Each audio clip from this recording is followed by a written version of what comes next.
This is Dreadmon, straight off the page of Archie's TMNT adventures. Gorgeous. And the second I picked him up, I got nervous. Look at this box. Ken Mitroni's art. Wiki page calls him a red wolf man or a Tasmanian devil man.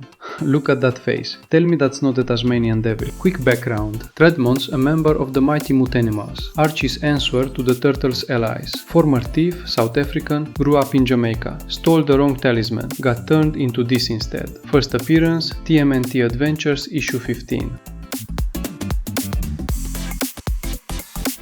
First impressions. NECA nailed the comic book look here. Solid, heavy, there's real weight to this figure. Pick it up and you feel the plastic, not a hollow shell. The colors, the shapes, even the feel. This is Ken Mitroni's page brought into 3 dimensions. NECA's paint style is deceptively simple. No shading, no washing, no gradient. Just black line work, like ink strokes on a drawing. You see it in the hair, defining every twist. You see it separating the biceps from the deltoids. You see it carving out the knees. On Dreadmon specifically, that same black line creates spotting on the thighs and the arm fur, a mottled pattern like a wild animal's coat. That wooden belt, black line work separates every slat, held together by a sculpted rope. Not real cord, just sculpt and paint doing the work. Same trick on the orange collar, each layer separated in black, so it actually reads as fabric instead of one flat blob. And then there's that collar against the purple skirt. That contrast pops. Sculpted fur texture runs across the whole body. The forearms get a thicker patch, painted a redder brown than the main coat. The feet are shaped right for the character, but that's actually a problem. They are thin, and between that and the figure's weight, keeping him standing is going to be a fight.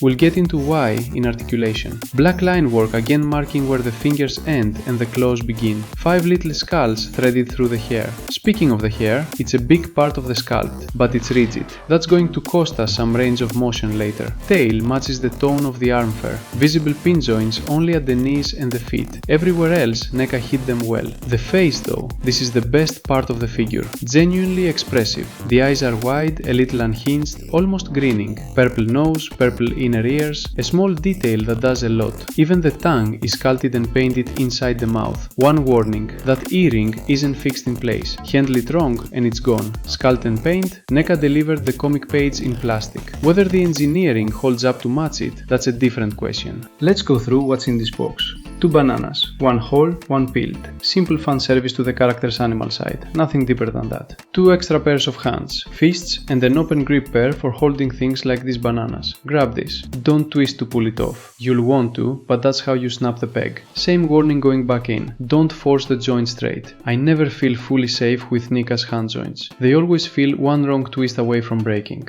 There's a sealed tin can in here too. No label, no explanation on the box. I genuinely don't know what's inside it. And neither does anyone else who's reviewed this figure. This blue insect thing, mandibles, red eyes, shared mold with Jaguar set, presumably food for Dreadmon. Simple paint job, same black line work separating the body segments. Alternate eyes, pull, twist slightly and swap. Easier than the hands, no drama here. Now the 2 centerpiece accessories, a basket of fruit and guts. Appetizing. For him, not for me. And a blank tombstone, no name, no marking. Nobody, not NECA, not any reviewer I could find, confirms what it represents. Some guess it nods to how the Mutanimals meet their end in the comics. That's a guess, not a fact. Take it as a fun theory, not lore. Solid set. Fun, character appropriate, faithful to the comic. Just handle those hands like they owe you money.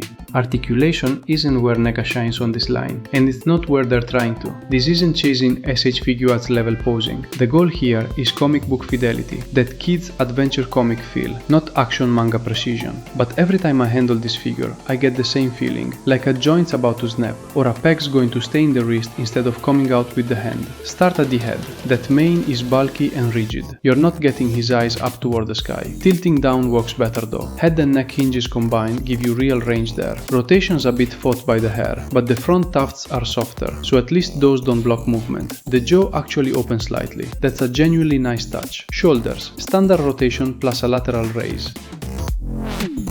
Arms up to about shoulder height, a swivel hinge joint doing the work.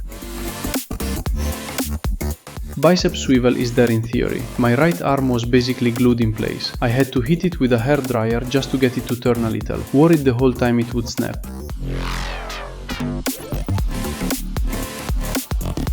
Elbows a hinge joint, good enough for a solid 90-degree bend. Wrists rotate and tilt up and down. Same advice as the arm, warm it up before you swap hands. Waist rotation is actually useful. It's what lets you balance the pose and make it look natural instead of stiff. Hip is a ball joint plus swivel, enough range to bring the legs forward and back. Femur rotating in the hip socket.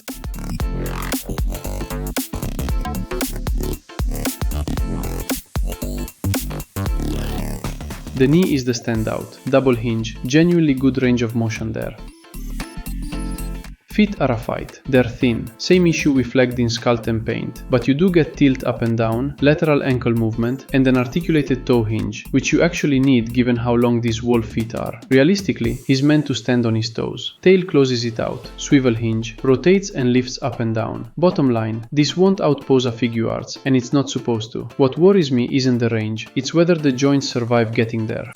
Official height on this, 15 to 16 centimeters. Line him up against NECA's last run in Leonardo and against Casey Jones in the business suit from the cartoon line. Same production values, same materials, same presence. They belong on the same shelf. Next to SH Figuarts Kakashi. Not bad exactly, just a completely different world. Different genre, different build. Kakashi is noticeably slimmer, and I wouldn't shelf them side by side. And then there's Joy Toy's Splinter. Tiny. Almost comically small next to Dreadmon. But that's not a flaw. Splinter's 1/18th scale. He was never going to match up 1-to-1. So, Sculpt Paint, NECA nailed the comic book look. But handling this figure feels like handling the comic book itself.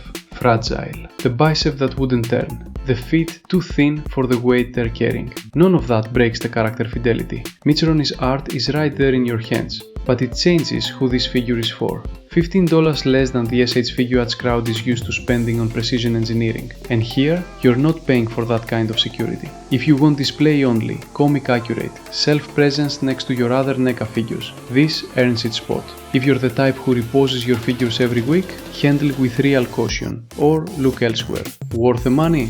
Yes, for the right collector. Dreadmon's teammate Jaguar is coming to the channel next. Same line, same warnings, different animal. Subscribe if you want that comparison when it drops. Now tell me, wolf or Tasmanian devil? Drop it in the comments.